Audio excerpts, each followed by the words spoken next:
कि जो कुछ मध्य प्रदेश में हुआ, राजस्थान में हुआ, बल्कि राजस्थान में तो एक वीडियो सामने आया कि जोधपुर में हजरत पुलिस के एक कांस्टेबल साहब एक पट्टी अपने सर को बांध लेते हैं, उसमें लाल रंग है, और बताते हैं कि मैं जख्मी हो गया। उसके बाद माशाअल्लाह से हमला कर देते हैं टोपी वालों पर। क्या पुलिस है अशोक गहलोत की हुकूमत में कि ईद भी हम खुशी से नहीं मना सकते? क्या कर रही है आपकी हुकूमत? क्यों नहीं आपके पास इंटेलिजेंस की रिपोर्ट नहीं थी? मगर हम देखते हैं कि क्या क्या हुआ। हम ये नहीं, आपको मालूम होगा कि उत्तराखंड जलालपुर में क्या हुआ। खेतों में लोग रह रहे हैं, डर के अपने गांव को नहीं जा रहे हैं। कहां गए वो लोग? तुमसे पूछेंगे तो बोलेंगे नहीं नहीं सब्र करो। सब्र करना, हिम्मत को पस्त होने नहीं देना और डट जाना अपने काम के सिलसिले पर, कमर बस्ता होना, यह मामला है। मेरे अजीज दोस्तों और बुजुर्गों, पांचवी बात यह है कि हमारे पास मुल्क में अब बीजेपी एक नया शोषा शुरू कर दी कि यूनिफॉर्म सिविल कोड हम लेकर आएंगे। मैं बीजेपी के लोगों से पूछना चाह रहा हूं कि यकसा सिविल कोड यूसीसी, क्या जब आईन और संविधान बन रहा था कानून साज असेंबली में, जिसको अंग्रेजी में कहते कॉन्स्टिट्यूएंट असेंबली में, क्या बाबा साहेब अंबेडकर ने नहीं कहा था कि यकसा सिविल कोड रजाकाराना होना चाहिए, लाजमी नहीं बनाया जा सकता? क्या बाबा साहब ने नहीं कहा कॉन्स्टिट्यूएंट असेंबली में? मगर बीजेपी बोलेंगे नहीं, यूसीसी का इंप्लीमेंटेशन होना।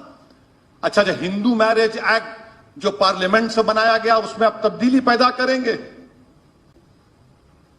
भारत में हिंदू अनडिवाइडेड फैमिली के तहत टैक्स में आपको रिबेट मिलता है। किसको नहीं मिलता? मुसलमान को, ईसाई को, जो शादी नहीं किया और जिसको औलाद नहीं। कितना टैक्स का रिबेट मिला? 3604 करोड़ का। मेरे को भी दो आप क्यों रोक रहे हमको? क्या यह फंडामेंटल राइट का वायलेशन नहीं, राइट टू इक्वालिटी का? अच्छा, हिंदू मैरिज एक्ट में आपको हिंदू मैरिज एक्ट आदिवासियों पर, कबाइलियों पर लागू नहीं कर सकते। क्या करेंगे उसका आप? और फिर नहीं, सिर्फ मुसलमानों के ऊपर, मुसलमानों को नहीं, लोग 2 शादी करते, 3 शादी करते, 4 शादी करते, बच्चे इतने पैदा कर दे रहे कि पूरे मुल्क में मुसलमान की आबादी हो जाएंगे, मेजॉरिटी हो जाएंगे। मैं बीजेपी वालों को और आरएसएस के लोगों से कहना चाह रहा हूं, और जो मुसलमानों से नफरत करते हैं, आप मुसलमानों से नफरत नहीं बल्कि आप भारत से नफरत कर रहे हैं। आज ही आया कि नेशनल फैमिली हेल्थ सर्वे 5 की रिपोर्ट है कि टीएफआर गिर चुका है, यानी आबादी गिर रही है, आबादी गिर रही है। अब 2 बच्चों का कानून बनाए तो देश का नुकसान है, देश का नुकसान है। अब इस पर क्या बोलेंगे नरेंद्र मोदी, अमित शाह, आरएसएस, संघ परिवार के लोग? बहुत पैदा कर रहे। अरे कहां पैदा कर रहे? आप ही की रिपोर्ट है, गिर गया, टीएफआर गिर चुका है। कहां टीएफआर बढ़ के है? वो नॉर्थ ईस्ट स्टेट्स में है, थोड़ा बिहार में है। वो बिहार में है तो खाली अख्तरुल ईमान शाहनवाज की वजह से नहीं है, सबकी वजह से है, सबका कंट्रीब्यूशन है उसमें।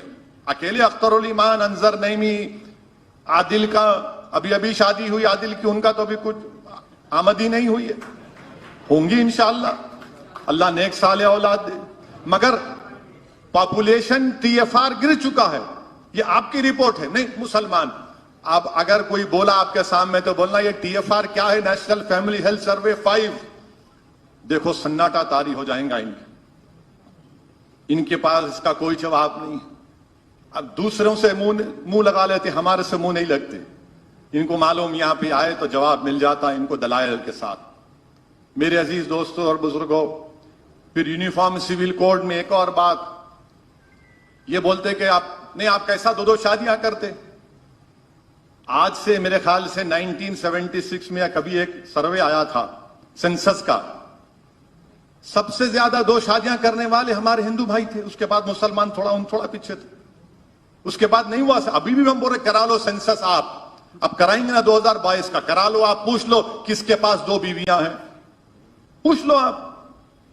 मगर नहीं, आप दो कैसा करेंगे, 3 कैसा करेंगे, 4 कैसा करेंगे।